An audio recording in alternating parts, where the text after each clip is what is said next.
fort tout à l'heure que je ressentais aussi. C'est un événement extrêmement important, d'autant qu'il se déroule le 8 mai 1945. D'autant que c'est un moment de la reconquête de la liberté et dont on prive un peuple et on rate une marche de l'histoire. Enfin, après, moi je ne dis pas, je ne cite pas des noms propres de l'époque, des gens qui assumaient des responsabilités. Je dis, nous ratons une marche de l'histoire. C'est clair, c'est très clair.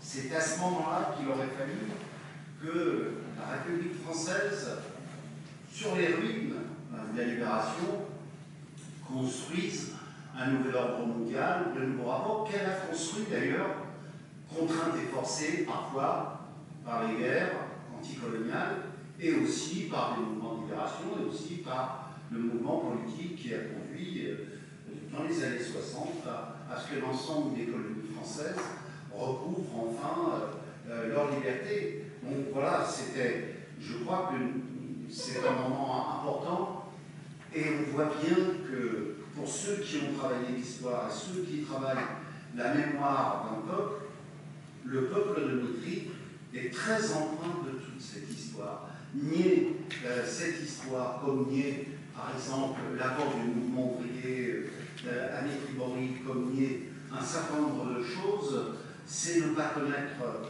ce qui préoccupe la population plus profond d'elle-même, et ce qui la travaille, et ce qui nous permet, nous, d'agir le plus près possible de ses préoccupations, de ses angoisses, de ses fantasmes aussi, il faut malheureusement le dire. Et dans le domaine du racisme, ces types jouent un rôle important, qu'on veuille ou non. Même si on n'a pas vécu, on voulait juste de l'aide. Moi, j'ai même pas encore là, quelques jours, s'en fallait. Mais vraiment, je pense qu'on le porte, on porte en nous. Et simplement une chose, excusez-moi d'être un petit peu long. Hier soir, il y a un film remarquable sur Arte. Inconnu au bataillon de la France, un film allemand sur la guerre. Comment on peut regarder en face les crimes, les Allemands eux-mêmes, remarquables. Voilà, remarquable. Comment on peut. Et j'ai pensé une histoire, hier soir, en pensant à ça, et je me disais vraiment, voilà, quelle force de regarder son histoire en face, tranquille. Et c'est un communiste qui me dit. Et notre histoire est douloureuse, très douloureuse. Vous le savez, et tout le monde le sait. Et ça n'empêche pas qu'on l'assume. À partir du moment où on ne la regarde pas en face, on n'assume pas l'histoire, on n'assume pas le présent, on n'assume pas surtout l'avenir. Une dernière chose, sur l'agenda commémoratif, il ne s'agit pas des commémorations du 11 novembre, etc. On ne met pas sur le même pied. Il s'agit de l'agenda commémoratif, c'est la reconnaissance de la République et un certain nombre d'événements. Regardez l'agenda commémoratif, voir le nouveau de la mondiale. Tous les événements.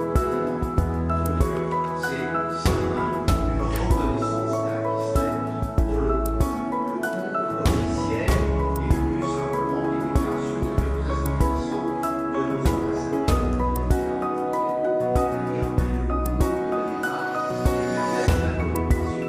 De cet événement qui permettra de reconstruire durablement des coopérations entre la France et l'Algérie.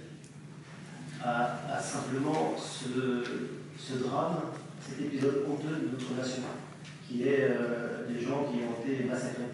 Je pense que beaucoup, si vous interrogez malheureusement les jeunes d'aujourd'hui, beaucoup sont pratiquement naïfs de cet épisode de notre histoire.